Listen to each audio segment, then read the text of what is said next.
Saudara, mantan Wali Kota Lek Sumawe Aceh 2 periode Suwaidi Yahya ditahan setelah ditetapkan sebagai tersangka kasus korupsi rumah sakit. Mahkamah Konstitusi atau MK menolak permohonan perkara syarat batas usia minimal calon kepala daerah.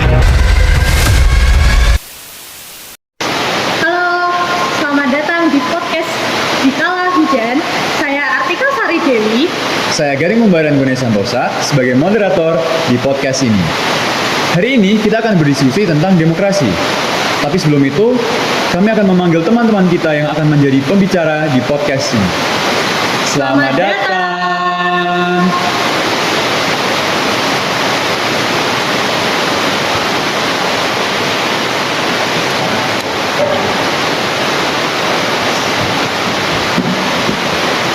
Oke, mungkin langsung aja ya, kita mulai dari perkenalan diri dari paling pojok.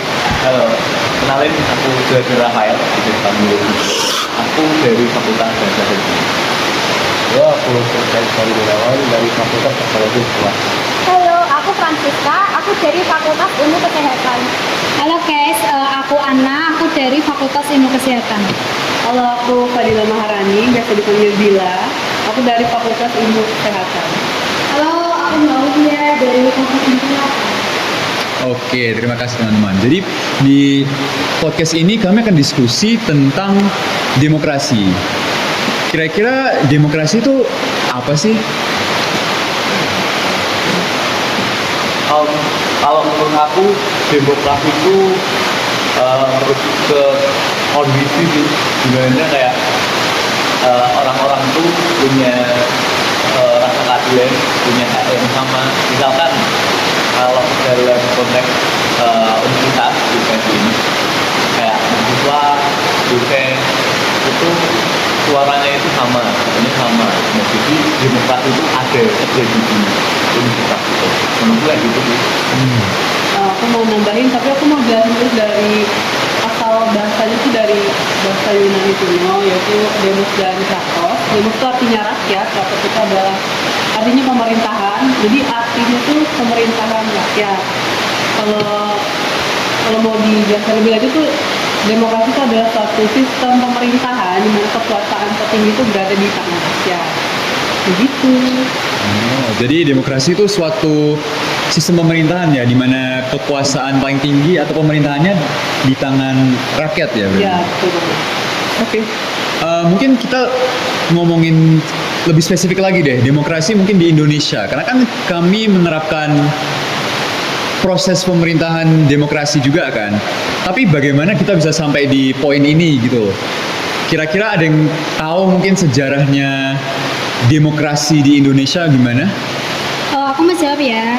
Kalau menurut aku sih, demokrasi itu dibagi menjadi 4. Yang pertama itu masa kemerdekaan, yaitu tuh dimulai dari 1945 sampai 1949, awal mula demokrasi kemerdekaan. Lalu ada masa Orde Lama ya, itu penerapan demokrasi terpimpin. Terus juga yang ketiga tuh masa Orde Baru dengan yaitu demokrasi Pancasila yang otoriter. Dan yang keempat itu masa reformasi 1998 sampai masa sekarang ini, yaitu demokrasi yang lebih terbuka. Tuh. Oke, aku ada sedikit pertanyaan sih. Dari berbagai fase-fase yang barusan disebutin itu, menurut kalian kapan sih Indonesia yang paling demokratis? Ya, aku jawab ya. Menurut aku tuh masa-masa paling demokrasi di Indonesia itu masa-masa reformasi. Kenapa? Karena pada zamannya itu akhirnya zaman otoriter pada Orde Baru itu akhirnya hilang. Akhirnya diganti sama masa presidennya itu. Habis itu untuk pertama kalinya benar-benar pakai Indonesia memilih pemimpinnya melalui pemilu itu cuma tahun 2004. Dimana waktu ada 2 kali putarannya. Pertama itu kan ada 5 kandidat. Tapi karena mereka itu tidak menyentuh angka 50% pada pilihannya, akhirnya ada putaran kedua, yaitu ada 2 kandidat, itu ada SBY sama Megawati. Dan pada akhirnya SBY menang di situ. Dan itu untuk pertama kalinya Indonesia pemimpinnya dipilih oleh rakyat. secara adil gitu. Sampai sekarang ya berarti. Sekarang Oh berarti sebelum itu pemerintahan tuh di tangan apa? Belum di tangan Presiden rakyat. semua gitu. belum, soalnya kan kalau aku ya itu kan masih dipilih sama MPR kalau nggak salah aku. Ya kan, masih ditetapin sama MPR gitu. Kandidat juga sama MPR juga gitu. Berarti yang reformasi itu di tangan rakyat Yes. utuhnya gitu sampai Iya. sekarang. Karena kalau nggak salah ya memang dulu benar-benar di tangannya presiden doang ya, karena masa-masa kayak demokrasi terpimpin kayak semuanya di tangan presiden. Jadi kita harus bersyukur nggak sih kayak Iya, kita sekarang di kan zaman yang paling demokratis gitu kan? Ibaratnya didengar sama Iya. yang di atas gitu. Betul, betul. Oke, jadi kan kita udah tahu ya tentang bagaimana Indonesia telah sampai di poin sekarang ini dengan demokrasinya. Tapi mungkin kita harus mempertanyakan lebih dalam lagi demokrasi yang seperti ini sekarang itu maksudnya apa? Atau mungkin nilai-nilai demokrasi itu seperti apa ya menurut kalian itu? Oh ya, izin menjawab untuk nilai-nilai demokrasi ya. Demokrasi itu kan memiliki nilai-nilai. Nah, nilai-nilai tersebut itu meliputi kedaulatan rakyat. Artinya kekuasaan tertinggi itu berada di tangan rakyat. Lalu yang kedua ada kebebasan berpendapat. Kebebasan berpendapat ini warga negara bebas menyampaikan pendapat, kritik, dan aspirasi tanpa takut dipenindas. Lalu yang ketiga ada persamaan di hadapan hukum. Semua warga negara memiliki kedudukan yang sama di mata hukum. Lalu yang keempat itu ada pemisah kekuasaan. Kekuasaan negara itu dibagi menjadi legislatif, eksekutif, dan yudikatif. Lalu yang kelima itu ada toleransi. Toleransi itu seperti menghargai dan menjaga perbedaan pendapat, sosial, budaya, dan agama. Iya, benar banget nih. Dan selain 5 nilai yang sudah disebutkan oleh Diana tadi, ternyata masih ada nih yang nilai dalam demokrasi. Seperti yang pertama, ada partisipasi rakyat. Artinya rakyat berpartisipasi dalam pembuatan keputusan. Terus ada keadilan, yaitu hak asasi manusia atau HAM dijamin. Seperti kebebasan berpendapat, berserikat, dan berkumpul. Terus ada kerjasama, di mana ada kerjasama dalam membangun hubungan positif antar warga negara. Terus ada tanggung jawab, di mana menciptakan rasa tanggung jawab terhadap diri sendiri dan tugas masing-masing. Dan yang terakhir ada persatuan, yaitu menjaga persatuan dan kesatuan bangsa, gitu sih. Oh, jadi mungkin dari nilai-nilai ini itu jadi memperkuat penjelasan yang tadi Kak Jo dan Dila jelaskan gitu ya, Kak. Kekuasaannya itu di tangan rakyatnya. Seandainya kayak demokrasi itu dari rakyat, untuk rakyat, dan oleh rakyat. Iya. Ya kan? Benar-benar ditekankan pada nilai toleransi juga, terus apa tadi? Partisipasi rakyat juga didorong terus ya. Jadi rakyat tuh boleh berpartisipasi, kemudian suara kita juga didengarkan. Banyak juga ya nilainya. Iya banyak banget ternyata. Oke, terus kita tadi udah bahas tentang demokrasi sebagai konsep, baik dari sisi teori manapun, sejarahnya di Indonesia juga. Tapi apakah demokrasi yang kita jalani sekarang ini benar-benar mencerminkan nilai-nilai ideal yang kita bicarakan tadi? Menurut kalian itu gimana? Apakah sesuai dengan nilai-nilai yang telah kalian sebutkan tadi?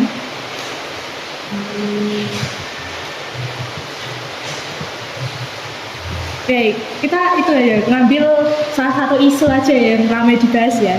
Jadi kan akhir-akhir itu ada kayak isu mengenai hashtag Indonesia Gelap, ya kan? Betul sekali. Ya kan, tahu kan? Mungkin ada yang bisa memberi sedikit kontekstualisasi mengenai apa itu Indonesia Gelap bagi yang belum up to date gitu. Ya, aku jawab ya. Kalau nggak salah tuh hashtag Indonesia itu awalnya trending di Twitter ya. Itu tentang keresahan rakyat, tentang pemerintahan Prabowo sama Gibran di masa 100 hari mereka menjabat. Karena rakyat tuh merasa kalau kebijakan yang mereka bikin tuh agak gimana gitu ya, ada gimana atau gimana. Gimana tuh? Akhirnya mereka kan itu agar hashtag Indonesia Gelap. Aku mau nambahin sama cerita dikit. Jadi di kelasku kemarin juga pernah bahas itu kan. Jadi di kelasku ini kita bahas soal konteks denotasi konotasi dulu. Nah, kenapa pemilihan namanya Indonesia gelap? Kan bisa aja misalkan Indonesia pemerintah apa gitu kan. Indonesia perang. Nah, jadi kita tuh bahas itunya, kok kenapa Indonesia gelap? Jadi menurut pembicaraan kami juga waktu itu, Indonesia gelap itu merujuk ke masa depan Indonesianya. Soalnya kan Indonesia gelap itu artinya juga beda-beda. Misalkan bisa Indonesia gelap secara nggak ada listrik, itu kan gelap banget kan. Cuman Indonesia masa depan gelap. nah gitu. itu sebenarnya, dan itu kan gerakan di sosial media oleh rakyat Indonesia. Jadi kayak orang-orang itu bareng-bareng bikin gerakan ini biar Indonesia tuh ya nggak gelap kayak gitu. Itu sih tambah juga. Aku mau nambahin, soalnya aku juga nggak ngikutin tapi bagian pemangkasan anggaran pendidikan itu. Jadi kayak beasiswa itu dipangkas anggarannya. Jadinya banyak mahasiswa yang protes juga. Karena kan mereka jadi ada yang nggak bisa lanjut kuliah karena kan kurang mampu atau gimana. Terus itu dianggap sebagai kemunduran dalam demokrasi. Karena apa ya? Pendidikan itu kan sebagai pilar untuk kemajuan bangsa, tapi kok anggarannya tuh dipotong, jadi bisa mengurangi akses terhadap pendidikan tinggi yang pada akhirnya melemahkan nih kapasitas intelektual masyarakat, sehingga Indonesia itu bisa semakin mundur kalau masyarakatnya kurang berpendidikan atau pendidikan yang diterima tuh kurang merata gitu loh. Nah, dan yang perlu dipertanyakan tuh kan pemotongan ini kan dilakukan untuk membiayai program lain seperti makan gratis itu kan bagi sekolah dasar. Tapi ya makan gratis bagus. Tapi kan kalau ngorbanin pendidikan tuh agak gimana gitu. Ya enggak sih? Iya. Karena kayak yang tadi kalau kita balikin lagi ke yang demokrasi tadi kan harusnya semuanya itu untuk kesejahteraan atau welfare-nya masyarakat luas ya kan. Tapi melalui pemotongan dana pendidikan ini jadi kayak untuk masyarakat apa gitu kan. Jadi tidak memenuhi tujuannya demokrasi juga nggak sih? Ada pihak-pihak yang nggak dapat gitu. Terus jadinya dipertanyakan juga keadilan sama prioritas anggaran negara ini kemana gitu loh. Gitu sih menurut saya. Mungkin ada bisa memberi pendapat lain mengenai Indonesia gelap. Udah, Aku mau nambah lagi. mulai. Aku malah baru kepikiran, mungkin aja nggak semua orang setuju sama Indonesia gelap. Kenapa tuh? Misalkan mungkin ada yang seneng dapat makanan gratis, bisa aja kan. Oh iya. Jadi kalau kita bahasnya soal negatifnya aja mungkin juga nggak bisa loh. Iya sih. Karena mungkin juga ada yang ngerasa terbantu dengan makanan gratisnya. Cuman kita juga harus apa ya, mempertimbangkan banyak yang dirugikan dari itu. Iya. Jadi ada yang diuntungkan, cuman juga lumayan banyak yang dirugikan dari itu. Aku baru pikiran pasti sih. Tapi aku ada lihat ada yang mereka apa sih butuhnya lebih ke pendidikan gitu loh. Jadi dia menolak makanan gratis tapi dia butuhnya pendidikan. Jadi kalau menurutku ya, kenapa enggak apa ya, didata gitu di mana daerah yang perlunya pendidikan, di mana daerah yang perlunya makanan gratis gitu. Iya enggak sih? Iya. Dan karena meskipun setuju ya, aslinya ada pasti demografis yang setuju atau tidak setuju dengan Indonesia gelap ya kan. Tapi menurutku ya, memang mayoritas dari masyarakat Indonesia lebih ke setuju dengan hashtag Indonesia gelap kan. Dan ya sistemnya demokrasi ya gitu. Kalau mayoritasnya tidak setuju, nanti pemerintah harus mendengarkan masyarakatnya dong. Oh iya, itu kayak ada isu juga nggak sih? Jadi kebijakan itu dibuat, kemudian dia viral dulu, mereka melihat respon masyarakat itu gimana, setuju atau tidak. Kemudian kalau mereka banyak yang tidak setuju, berarti diperbaiki gitu loh. Iya, harusnya gitu kan. Jadi kayak apa ya? Ada istilah pahlawan di mana pejabat itu memperbaiki kan, terus dia dianggap pahlawan itu. Padahal kenapa tidak diperbaiki sejak awal gitu loh, sebelum membuat kebijakan dan diterapkan gitu. Kenapa tidak diuji coba secara kecil dulu sebelum diterapkan ke lebih besarnya gitu. Nah, tapi itu jadi balik ke itu sih indahnya demokrasi kan. Misal memang ada suatu hal yang dikeluarkan dari pemerintah, tapi masyarakat luas, masyarakat mayoritas tidak setuju, itu kan jadi memaksakan pemerintah untuk membuat perubahan ya kan, dan kayak itu setidaknya kayak segelap-gelapnya Indonesia sekarang, setidaknya masih ada demokrasi melalui, masih ada check and balance melalui masyarakat ya kan. Mungkin ada pendapat lain tentang Indonesia gelap, atau mungkin bisa langsung tanggepin aja mungkin pendapat, adakah? Mungkin dari aku ya, kalau menurutku tuh langkah untuk mengatasi Indonesia gelap itu mungkin bisa mendorong investasi di sektor-sektor produktif, terus meningkatkan kualitas pendidikan dan pelatihan tenaga kerja, lalu bisa menstabilkan harga-harga kebutuhan pokok, memperkuat sektor UMKM terutama, terus bisa dengan memperbaiki iklim investasi. Itu sih kalau menurutku. Ada yang mau nambahin mungkin? Izin menambahkan, mungkin bisa dengan menjamin kebebasan berpendapat dan berekspresi mungkin ya. Lalu ada mendorong dialog dan rekonsiliasi antar kelompok masyarakat, memperkuat lembaga-lembaga demokrasi, dan menegakkan hukum secara adil dan transparan. Mungkin dari saya itu. Oh, berarti itu termasuknya solusi yang bisa digunakan oleh pemerintah dalam mengatasi atau menangani Indonesia gelap ini ya berarti ya? Iya, gitu. Nah, aku setuju sih. Iya sih, harus dari pemerintah. Iya, apa-apa. Masyarakatnya udah bersuara kan? Masyarakat udah bersuara nih, tinggal pemerintahnya mendengarkan, kemudian gitu kan, kenapa enggak? Karena kan banyak juga yang masyarakat udah menyuarakan suaranya, tapi pemerintah kayak tutup kuping gitu, bodo amat. Terus berhubungan dengan Indonesia gelap ini, kira-kira ada kasus lain yang mungkin 10 tahun ke belakang ini yang mengganggu demokrasi yang ada di Indonesia ini? Kira-kira menurut kalian apakah ada gitu?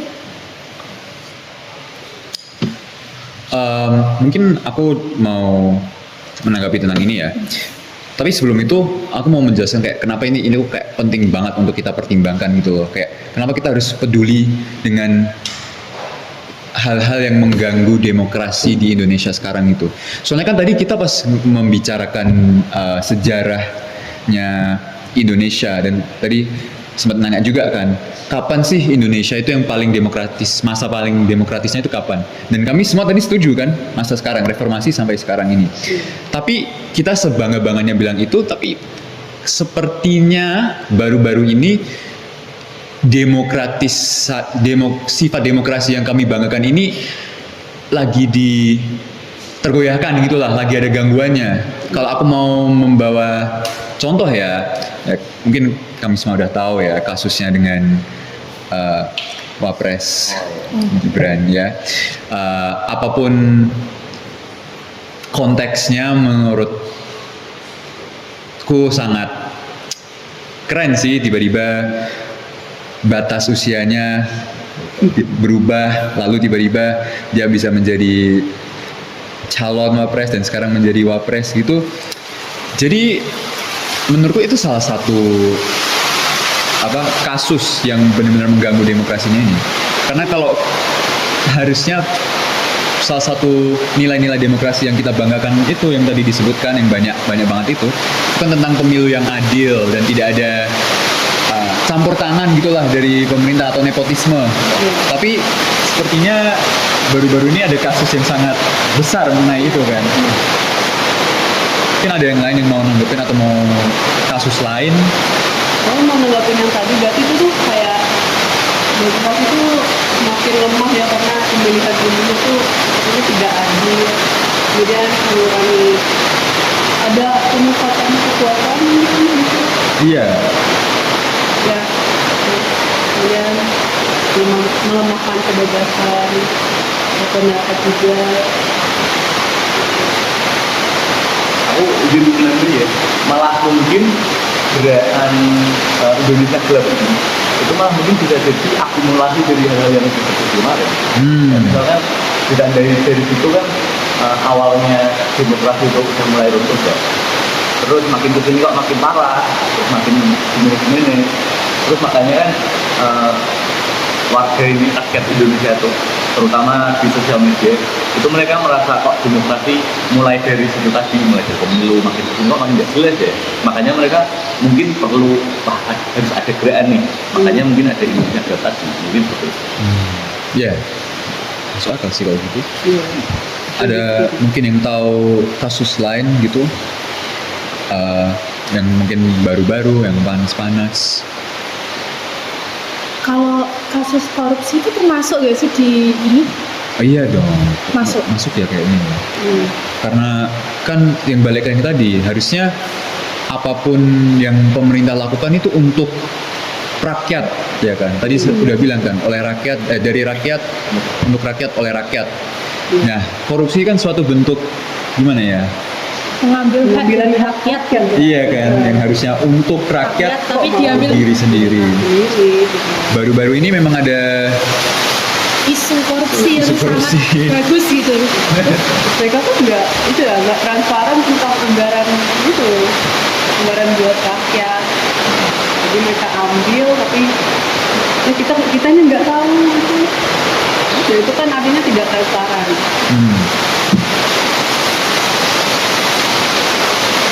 Kayak itu kan kasus yang BBM itu. Oh, yang Pertamina. Iya. Terus sekarang aku mau nanya tentang demokrasi, mungkin spesifikasinya di kampus tercinta ini ya, di UKS. Indonesia Mini. Nah, itu menurut kalian demokrasi yang ada di kampus kita, apakah sesuai dengan nilai-nilai yang mungkin kita udah bahas tadi? Terus apakah juga itu sesuai dengan harapan kalian gitu? Aku butuh pendapat kalian mengenai ini. Ya mungkin ada poin plus atau poin minus dari demokrasi yang ada di kampus kita gitu. Aku mau apa nih? Aku dulu deh. Menurutku ini bagian paling plusnya ya. Kalau kemarin itu kalau nggak salah ya di kampus kita tercinta ini ada audiensi terbuka. Jadi di situ dibahas tentang apa ya? Banyak hal yang tertunda buat masyarakat ini mahasiswa KSW seperti jas alma mater yang kurang bahannya, terus KTM itu kami belum dapat. Itu semuanya dibahas, aspirasi mahasiswa tuh ditampung gitu loh, didengarkan. Tapi untuk hasilnya kita belum tahu ya gimana kedepannya. Tapi menurutku itu udah suatu langkah yang bagus karena seenggaknya kita sudah didengarkan keluhan-keluhannya. Kalau nggak salah kemarin tuh di SC jam 10 pagi. Silakan Kak. Oke, izin dulu. Jadi sebenarnya kurang lebih udah dijelasin tadi sih. Cuman aku mau nambah juga dalam praktiknya sendiri kan kayak misal kita ber-LK, berorganisasi, itu kan juga udah dari mahasiswa untuk mahasiswa. Kan kayak LK ini kan sebenarnya mahasiswa-mahasiswa itu loh. Mereka bikin misalkan kegiatan, itu kan juga untuk mahasiswa yang lain. Jadi kalau menurutku demokrasi itu udah jalan baik sih. Jadi mereka LK itu kan dengerin pendapat mahasiswa-mahasiswa lain kan, ya keluhan-keluhannya tuh nanti mereka LK ini yang sampaikan ke pihak kampus gitu. Betul. Mungkin ada tanggapan lain, mungkin tanggapan yang beroposisi dengan demokrasi di UKSW. Mungkin ada buruk-buruknya, mungkin ada yang mau nanggapin? Kita bebas menyampaikan suara kita. Iya, itu enaknya demokrasi sih. Bebas menyampaikan pendapat. Kalau aku nambahin juga ya, mungkin kita masuk ke sedikit kritiknya. Setuju sih dengan dari mahasiswa untuk mahasiswa ya kan, berarti kita sama-sama demokrasi kan. Tapi yang masih dipertanyakan di UKSW itu saat menjalanin LK, entah mau jadi ketua pengurus KBM atau memang di senatnya sendiri ketua bidang 2, ketua bidang 3 atau apapun yang di situ menjadi pengurus lah, ketua pengurus itu. Di UKSW ada peraturan di mana itu harus Kristen dan itu absolut, tidak boleh ada yang beda agama yang menjalanin posisi ketua. Dan mungkin ya tambahan sedikit sih, mungkin karena kita kampus meskipun Indonesia Mini, brandingnya kita kan Universitas Kristen Satya Wacana ya kan, tapi tidak bisa di-ignore gitu loh. Kalau ini menyulitkan gitu, kayak kesel nggak sih buat yang mahasiswa-mahasiswa yang mungkin selain Kristen yang memang punya aspirasi untuk menjadi ketua Senat misal, untuk menjadi ketua KBM misal gitu. Iya sih, pengalamanku kemarin juga kan, aku kan ikut itu kan KKM badminton di FIK. Nah, ke periode yang baru kan ya diadakan ketua baru gitu loh. Aku kan kayak mau ingin mengajukan jadi ketua atau mungkin jadi wakilnya atau mungkin ya bagian dari itulah, tapi ternyata nggak bisa karena aku sendiri kan Muslim. Mungkin sama faktor mayoritas juga nggak sih? Iya. Terus mungkin ada nilai-nilai dari agama juga yang harus diterapkan oleh ketuanya gitu untuk membuat kebijakan-kebijakan yang harus diikuti masyarakat. Tapi ya puji syukur masih ada ya demokrasinya. Apalagi yang tadi mengenai aspirasi dan ya kita tahulah masalah KTM, masalah alma mater, masalah apalagi tuh. Oh ya Benteng Takashi yang di depan kampus itu ya. Ada banyak permasalahan-permasalahan yang dan puji syukurnya dengan aspirasi harapannya dengan kami menyuarakan pendapat kami, semoga ada perubahan, terutama yang tentang KTM sama alma mater itu ya. Mungkin ada itu lahan parkir Iya ya. yang parkir diperluas gitu. Oh iya, sama ada masalah lagi mau nambahin Kenapa? soal itu fakultas bahasa dan seni yang dipindahin. Oh iya juga ya. Kalian yang ngambil gitu. Jadi mungkin sedikit klarifikasi ya, bukan kami tapi kedokteran. Soalnya fakultas kami udah dipecah mulai sekarang. Kami ilmu kesehatan dan yang ngambil punya FBS itu kedokteran. Dan Disclaimer aja ya. itu mungkin bisa, apakah itu termasuk suatu permasalahan ke demokrasinya atau enggak ya? Karena kalau kita mendiskusikan masalah ini sebentar ya, setahu saya sebagai pendapatku sebagai orang luar ya kan, ini di sini FIK semua dan FBS kan, yang FTI cuman K2 kan, dan kalian di fakultas kami kan. Nah setauku ya, itu pertamanya anak FBS disuruh pindah karena ada renovasi. Katanya ada renovasi. Tapi ternyata Dipindahkan selama-lamanya ya. dipindah karena ingin digunakan oleh fakultas lain. Nah, itu ya agak sedih. Kalian jadinya minggat ya. Mana di perpus ya? bentrokan pertama deh itu deh. Ya sebenarnya kalau menurutku sih nggak masalah ya, karena kan tetap perpus juga pun bagian dari kampus. Maksudnya kita juga nggak yang perpus dari Salatiga atau apa, kita masih jadi bagian dari UKSI. Cuman yang disayangkan itu adalah demokrasinya itu tadi, karena anak-anak IPS itu nggak ada yang merasa pengen pindah gitu. Mereka tuh bersuara, aku pengen tetap di sini, cuman ya itu sebenarnya. Iya, mereka punya hak ya kan. Itu kan ruangan belajar kalian dari dulu gitu, tiba-tiba kalian pindah gitu kan. Terus dari kalian tuh kan mungkin banyak yang nggak setuju atau gimana, tapi tetap pindah juga ujung-ujungnya. Turut prihatin ya. Karena kami juga kan bukan yang rebut fakultas kalian ya, tapi kan kami juga menempati di kelas FBS itu. Karena kami juga kaget kayak, loh kenapa kok tiba-tiba di FBS? Terus anak FBS pindah di mana gitu, kayak menurutku itu pribadi ya, itu kayak nggak adil aja sih. Harusnya emang harus ada pemberitahuan gitu. Nah, iya, yang aku benar-benar pertanyakan tuh yang transparansi tadi ya. Kalau memang kronologis bagaimana itu terjadi, memang mulai dari kami diusir itu karena renovasi ya kan, tapi kok tiba-tiba karena Manen. Itu berarti nggak transparan dong. iya nggak transparan dong ya. Kalau ini kan sejak awal gitu. Iya. Jadi kan kalian udah bayar UKT, tapi kan tidak mendapat hak buat ruangan yang layak. Tiba-tiba direnovasi terus diambil kedokteran gitu kan aneh ya. Kalian ada rencana war. Nggak ada mau demo gitu buat Nah, menyuarakan aspirasi kalian. Kita lihat dulu nggak sih? Kita lihat dulu. Betul, kita lihat dulu nanti kedepannya gimana. Oke, aku juga nggak pengen menggunakan kata diusir ya, karena kan Iya, enggak.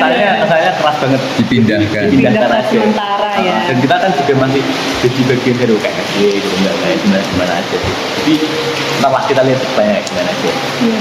Lihat dulu ya kalau memang mayoritas dari mahasiswa FBS memang mau beraksi atau tidak kan, dan kalau apakah jika mereka beraksi, apakah kampus tercinta ini ingin mendengarkan Iya. suara mereka atau tidak ya. Cuma didengarkan tapi tidak diwujudkan kembali gitu. Kita lihat. Mungkin didengar telinga kanan keluar telinga kiri gitu kan bisa juga. Tapi semoga jangan ya, karena kampus kami amin demokrasi ya. Kampus kami kan satu hati ya, Iya. jadi harus Apa satu hati ya. yang termanis. Nanti kan juga kita lihat siapa tahu malah juga anak-anak FBS malah nyaman di perpus kan juga bikin Iya. cerita kan ya. Amin gitu. Siapa tahu kan. Perpus kan lebih bagus ya kalau Iya. dilihat. Bisa tidur. Iya. Gitu sih. So, ya, mungkin terima kasih pada para pembicara ya, atas diskusi yang sangat menarik hari ini. Kita telah membahas apa itu demokrasi, sejarahnya di Indonesia, nilai-nilainya demokrasi, dan bahkan kita masuk ke kayak sesi debat terbuka gitu ya, di mana kami ngomongin tentang Indonesia gelap, bahkan UKSW, demokrasi di UKSW. Jadi mungkin sekian dari kami pada hari ini. Terima kasih sudah mendengarkan podcast yang benar-benar kritis ini ya. So ya, mungkin sampai sini dulu. Terima kasih. Terima kasih. Sampai jumpa lagi di podcast di bawah hujan. Di kala hujan. Di kala